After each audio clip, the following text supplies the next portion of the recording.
ಮಲೆನಾಡಿನ ಹಸಿರು ಬೆಟ್ಟಗಳ ನಡುವೆ ಇರುವ ಒಂದು ಪುಟ್ಟ ಹಳ್ಳಿಯಲ್ಲಿ ಅರ್ಜುನ್ ಎಂಬ ಯುವಕ ವಾಸಿಸುತ್ತಿದ್ದ. ಅವನ ಕಣ್ಣುಗಳಲ್ಲಿ ಯಾವಾಗಲೂ ಕನಸುಗಳಿರುತ್ತಿದ್ದವು.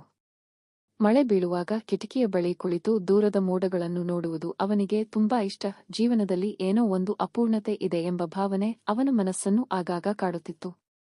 ಒಂದು ದಿನ ಹಳ್ಳಿಯ ಸಮೀಪದ ಕಾಲೇಜಿಗೆ ಹೊಸ ಉಪನ್ಯಾಸಕಿಯಾಗಿ ಬಂದಳು ಅನನ್ಯ. ಅವಳನ್ನು ಮೊದಲ ಬಾರಿ ನೋಡಿದ ಕ್ಷಣವೇ ಅರ್ಜುನ್ನ ಹೃದಯದಲ್ಲಿ ಒಂದು ವಿಚಿತ್ರ ಕಂಪನ ಮೂಡಿತು. ಅದು ಕೇವಲ ಆಕರ್ಷಣೆಯೋ ಅಥವಾ ಇನ್ನೇನೋ ಎಂಬುದು ಅವನಿಗೆ ಅರ್ಥವಾಗಲಿಲ್ಲ. ಅನನ್ಯಾಳ ಉದ್ದವಾದ ಕೂದಲು ಗಾಳಿಯಲ್ಲಿ ಹಾರುತ್ತಿದ್ದಾಗ ಅವಳ ಮುಖದ ಮೇಲೆ ಬೀಳುವ ಮಳೆಯ ಹನಿಗಳು ಮುತ್ತಿನಂತೆ ಹೊಳೆಯುತ್ತಿದ್ದವು. ಅವಳ ನಗುವಿನಲ್ಲಿ ಒಂದು ಮಾಯೆಯಿತ್ತು. ಆ ನಗುವನ್ನು ಒಮ್ಮೆ ನೋಡಿದವರು ಮತ್ತೆ ನೋಡಬೇಕೆನಿಸುವಷ್ಟು ಆಕರ್ಷಣೆ ಅದರಲ್ಲಿ ಅಡಗಿತ್ತು.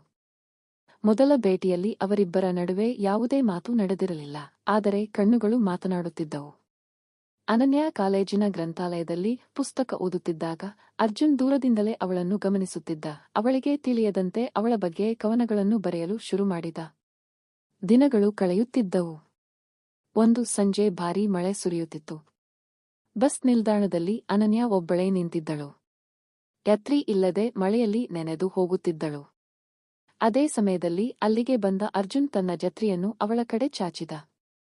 ನೀವು ಸಂಪೂರ್ಣವಾಗಿ ನೆನೆಯುತ್ತಿದ್ದೀರಿ ಎಂದು ಅವನು ಮೃದುವಾಗಿ ಹೇಳಿದ. ಅನನ್ಯ ಅವನತ್ತ ನೋಡಿದಳು. ಹಾಗಾದರೆ ನೀವು? ಎಂದು ನಗುತ್ತಾ ಕೇಳಿದಳು. ನಿಮಗೆ ಮಳೆ ತಾಗದಿದ್ದರೆ ಸಾಕು ಎಂದ ಅರ್ಜುನ್. ಆ ಉತ್ತರ ಕೇಳಿ ಅನನ್ಯಾಳ ಹೃದಯದಲ್ಲಿ ಏನೋ ಕರಗಿದಂತೆ ಆಯಿತು.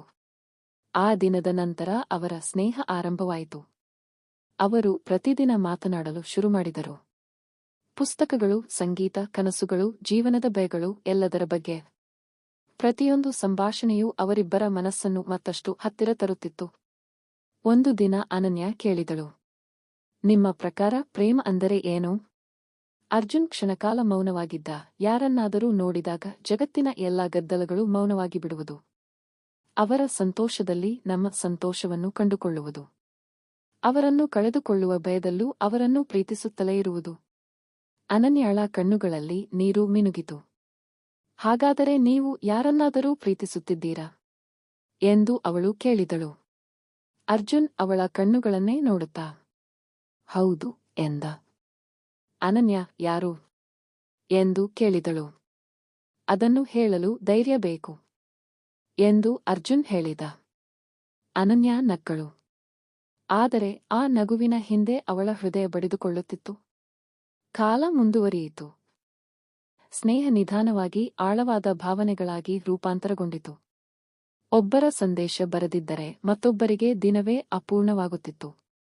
ರಾತ್ರಿ ಮಲಗುವ ಮೊದಲು ಮಾತನಾಡದೇ ಇದ್ದರೆ ನಿದ್ರೆ ಬರುತ್ತಿರಲಿಲ್ಲ. ಒಂದು ದಿನ ಕಾಲೇಜಿನ ವಾರ್ಷಿಕೋತ್ಸವದ ನಂತರ ಅವರು ಬೆಟ್ಟದ ತುದಿಯಲ್ಲಿ ಕುಳಿತಿದ್ದರು.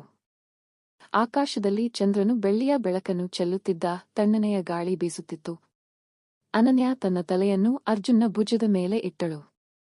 ಆ ಕ್ಷಣದಲ್ಲಿ ಇಬ್ಬರೂ ಮಾತನಾಡಲಿಲ್ಲ. ಕೆಲವೊಮ್ಮೆ ಪ್ರೇಮಕ್ಕೆ ಪದಗಳ ಅವಶ್ಯಕತೆ ಇರುವುದಿಲ್ಲ.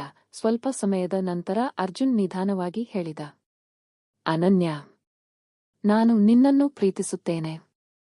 ಆ ಮಾತು ಕೇಳಿದ ಕ್ಷಣ ಅನನ್ಯಾಳ ಕಣ್ಣುಗಳಲ್ಲಿ ಸಂತೋಷದ ಕಣ್ಣೀರು ತುಂಬಿತು. ನಾನು ಈ ಮಾತನ್ನು ಬಹಳ ದಿನಗಳಿಂದ ಕೇಳಬೇಕೆಂದು ಕಾಯುತ್ತಿದ್ದೆ ಎಂದು ಅವಳು ಮೃದುವಾಗಿ ಉತ್ತರಿಸಿದಳು. ಅರ್ಜುನ್ ಆಶ್ಚರ್ಯದಿಂದ ಅವಳತ್ತ ನೋಡಿದ. ನಾನು ನಿನ್ನನ್ನು ಪ್ರೀತಿಸುತ್ತೇನೆ ಎಂದು ಹೇಳಿದಳು. ಆ ರಾತ್ರಿ ಅವರ ಜೀವನದ ಅತ್ಯಂತ ಸುಂದರ ಕ್ಷಣವಾಗಿತ್ತು. ಆದರೆ ಪ್ರೇಮದ ದಾರಿಯಲ್ಲಿ ಯಾವಾಗಲೂ ಹೂವುಗಳೇ ಇರುವುದಿಲ್ಲ. ಕೆಲವು ತಿಂಗಳುಗಳ ನಂತರ ಅನನ್ಯಾಳಿಗೆ ವಿದೇಶದಲ್ಲಿ ಉದ್ಯೋಗ ಸಿಕ್ಕಿತು. ಅದು ಅವಳ ಕನಸಿನ ಅವಕಾಶವಾಗಿತ್ತು. ಆದರೆ ಅದೇ ಸಮಯದಲ್ಲಿ ಅವರ ಪ್ರೇಮಕ್ಕೆ ಒಂದು ದೊಡ್ಡ ಪರೀಕ್ಷೆಯಾಗಿತ್ತು. ವಿಮಾನ ನಿಲ್ದಾಣದಲ್ಲಿ ಇಬ್ಬರೂ ಒಬ್ಬರ ಕೈಯನ್ನು ಮತ್ತೊಬ್ಬರು ಬಿಗಿಯಾಗಿ ಹಿಡಿದಿದ್ದರು. ನೀನು ಮರಳಿ ಬರುತ್ತೀಯಾ ಎಂದು ಅರ್ಜುನ್ ಕೇಳಿದ. ನನ್ನ ಹೃದಯ ಇಲ್ಲೇ ಇದೆ. ನಾನು ಹೇಗೆ ಮರಳಿ ಬರದೇ ಇರಬಹುದು ಎಂದಳು ಅನನ್ಯ.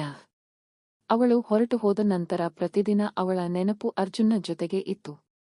ಸಾವಿರಾರು ಕಿಲೋಮೀಟರ್ ದೂರದಲ್ಲಿದ್ದರೂ ಅವರ ಪ್ರೇಮ ಕಡಿಮೆಯಾಗಲಿಲ್ಲ. ಪ್ರತಿ ರಾತ್ರಿ ವಿಡಿಯೋ ಕರೆಗಳು, ಪ್ರತಿ ಬೆಳಗ್ಗೆ ಪ್ರೇಮಭರಿತ ಸಂದೇಶಗಳು, ಪ್ರತಿ ವಾರ ಹೊಸ ಕನಸುಗಳು, ಇವೆಲ್ಲವೂ ಅವರನ್ನು ಕಟ್ಟಿಹಿಡಿದಿದ್ದವು. 2 ವರ್ಷಗಳ ನಂತರ ಅನನ್ಯ ಹಿಂದಿರುಗಿದಳು. ಮತ್ತೆ ಅದೇ ಮಳೆಗಾಲ. ಮತ್ತೆ ಅದೇ ಬಸ್ ನಿಲ್ದಾಣ. ಅರ್ಜುನ್ ಅಲ್ಲೇ ನಿಂತಿದ್ದ. ಅನನ್ಯ ಅವನ ಎದುರು ಬಂದು ನಿಂತಳು. ಕೆಲವು ಕ್ಷಣಗಳು ಇಬ್ಬರೂ ಏನೂ ಮಾತನಾಡಲಿಲ್ಲ. ನಂತರ ಅವಳು ಓಡಿಬಂದು ಅವನನ್ನು ಬಿಗಿಯಾಗಿ ಅಪ್ಪಿಕೊಂಡಳು. ನಾನು ಬಂದೆ ಎಂದಳು. ಅರ್ಜುನ್ ಅವಳ ನೆತ್ತಿಯ ಮೇಲೆ ಮೃದುವಾಗಿ ಮುತ್ತಿಟ್ಟ. ನೀನು ಬರದೇ ಇದ್ದರೂ ನನ್ನ ಪ್ರೇಮ ಕಡಿಮೆಯಾಗುತ್ತಿರಲಿಲ್ಲ. ಆದರೆ ಈಗ ನನ್ನ ಜೀವನ ಸಂಪೂರ್ಣವಾಗಿದೆ. ಮಳೆ ಹನಿಗಳು ಅವರ ಮೇಲೆ ಸುರಿಯುತ್ತಿದ್ದವು. ಆಕಾಶವೇ ಅವರ ಪ್ರೇಮಕತೆಗೆ ಆಶೀರ್ವಾದ ನೀಡುತ್ತಿರುವಂತೆ ತೋರುತ್ತಿತ್ತು. ಆ ದಿನದಿಂದ ಅವರ ಜೀವನದಲ್ಲಿ ಹೊಸ ಅಧ್ಯಾಯ ಆರಂಭವಾಯಿತು. ಅದು ಕೇವಲ ಆಕರ್ಷಣೆಯಿಂದ ಹುಟ್ಟಿದ ಸಂಬಂಧವಲ್ಲ, ಅದು ಸ್ನೇಹದಿಂದ ಬೆಳೆದ, ದೂರದಿಂದ ಪರೀಕ್ಷಿಸಲ್ಪಟ್ಟ, ಭಾವನೆಗಳಿಂದ ಗಾಢವಾದ, ನಂಬಿಕೆಯಿಂದ ಉಳಿದ ಪ್ರೇಮ. ಮತ್ತು ಅವರ ಕತೆ ಪ್ರತಿದಿನ ಹೊಸದಾಗಿ ಬರೆಯಲ್ಪಡುತ್ತಲೇ ಇತ್ತು. ಒಬ್ಬರ ಹೃದಯದಲ್ಲಿ ಮತ್ತೊಬ್ಬರು ಶಾಶ್ವತವಾಗಿ ನೆಲೆಸಿಕೊಂಡ ಕತೆಯಾಗಿದೆ.